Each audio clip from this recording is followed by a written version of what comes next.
Hello everyone and welcome back to another Figurehead Reviews video, and today we are taking a look at the Marvel Legends Storm from the Apocalypse Build-A-Figure wave. Here we have Storm in the front window box, the Apocalypse logo up top there. We get the X logo on the very top, and then we have some artwork here of Storm. It's the same on both sides. On the back we get a very cool product shot as well as all the other figures needed in this wave to finish the Apocalypse Build-A-Figure. And up top we have the read-up. An affinity for the magical elements make Ororo Munroe the mistress of weather manipulation, Storm. And on the bottom we do have the UPC code, so you can check with your local retailers to see if they have this in stock. But enough about that, let's get this open and take a look at Storm. And here is Storm out of the packaging, and I love that we get this Storm that represents the 80s version. I will admit, with so many 90s X-Men coming out, it would have been nice to get a 90s version, but I do love this 80s version as well. The punk mohawk and just the overall look of her from this era is definitely awesome. I actually double stacked the lightning effects here just to see how it would look if we kind of did overkill. And it actually looks kind of cool there if you have it really extending out pretty far there, and enveloping like her entire arm. But in looking at the figure, there's definitely some very cool things about it. There's some kind of weird things about it. Specifically, I'll point out something in the neck articulation here in a moment. But yeah, definitely excited for this figure. So with that being said, let's go ahead and real quick just get a better look at those lightning effects, and then we're going to get a better look at Storm. So Storm does come with these lightning effects, which are identical to the Magneto effects, with the exception, obviously, these are yellow. So the Magneto effects are the ones I just reviewed, same as the ones that came with some of the Thor figures, but very cool. I mean, Storm does manipulate the weather, and it's usually manifested in the form of thunderstorms and lightning. So it's pretty cool that we did get these lightning effects. She does, of course, come with the Build-A-Figure piece for Apocalypse as well, which we will take a look at once we actually put Apocalypse together. So getting a better look up close here at Storm, and I gotta say, I love this head sculpt. In looking at it up close, the little smirk that she has and the slightly raised eyebrow really just kind of shows off that punk attitude that that this version of Storm is really meant to embody. And it's so subtle, but I love it. The earrings came out great, the little lightning bolt earrings. Little miss on the paint there on that one. How about this one? That one came out a lot better. The hair looks great. Again, the mohawk looking awesome. But yeah, I just can't get over that face. I love it. It looks wonderful.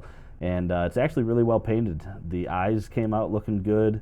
The lips came out looking good. You got some lipstick there. So yeah, awesome head sculpt. Going down the rest of the figure, we can see we have that spiked collar there. Again, just talking about the punk scene in the 80s, so very cool. Looks like we got a little bit of paint mist there. Real quick, while we're up close, you can see this is kind of what I was talking about with the head. Look at how much separation there is with the that head, and you can actually see the hinge. So I can't tell, like, if her head just sits too high. Kind of feel like that is the case, that maybe it's sitting too high. But anyway, moving on. The jacket is actually reused from at least Rogue, maybe some other female characters, but definitely from Rogue. Not so sure about the top. It is strapless there, so I don't know if we've seen this top before, but looks good. And then, looks like I got a chunk of paint missing right there on her hip. That's a bummer. Belt can cover that, though.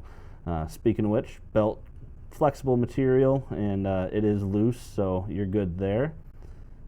Arms pretty standard. She's got only these open hands, but again, the way she uses her powers, that works well for just about every pose that she's gonna do.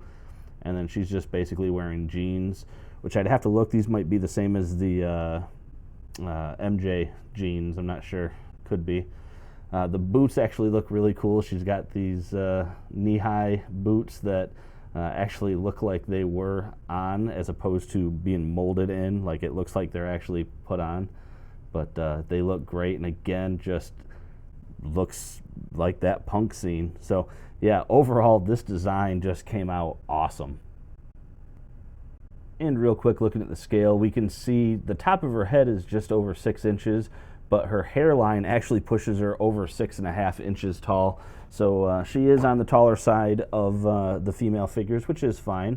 Looking at the articulation, so you have a head that has, because of that gap, like you can actually get some side-to-side motion, quite a bit actually, and you can even get a little bit like that, and she can really, I mean, she can bury her chin all the way down, and because of that gap, I mean, she can look straight up. So lots of head articulation there. I think it's actually kind of cool that we can get a little bit of a twist to it though, because just that smirk that she has. Looking at the arms, they can go up, not too bad. No bicep swivel. You do have rotation at the elbow and just single joint at the elbow. Hands, of course, have rotation and hinge. Like most female characters, she does not have a waist articulation. She just has this diaphragm joint up here, which you get some pretty good flexibility out of it, but you don't get a whole lot of forward, but you get some pretty decent back, actually. So that's not too bad. Her legs, you can get pretty far apart if need be. Kick forward, not too bad. Kick backwards, not much at all. Upper thigh cut, double jointed knees. There is no boot rotation. I thought there might be under there, but there is not. And then she does have, of course, a hinge and plenty of pivot on the ankle. And for a quick size comparison, here she is next to two of her teammates wearing their suits that were pretty common in the 80s. You have Wolverine and Phoenix. And here she is next to the other figure from this wave I have reviewed so far, Magneto.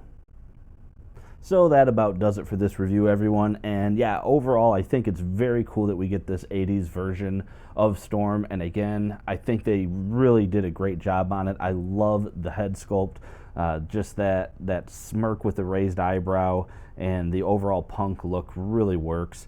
The lightning effects were a nice addition, although Storm's powers tend to be manifested more externally as to being on her body, but still not bad. So definitely, in my opinion, I think this is a figure worth picking up. You know, you do have some of the limited articulation that you get with some of the female characters, but thankfully with Storm, she tends to be a less agile character, at least represented as less agile and more, manipulating her powers, which tends to be grand gestures versus, jumps and things like that. So overall, again, I think it's a great figure and definitely worth picking up. But that about does it for this review, everyone. I want to say thank you for watching the video. Very excited with what's going on with the channel, so definitely very happy to see that. But anyway, hit that like button down below if you did like the video. Make sure to leave a comment if you have any. I'd love to hear from you. And as always, like I said, thanks for watching the video, and have a great day.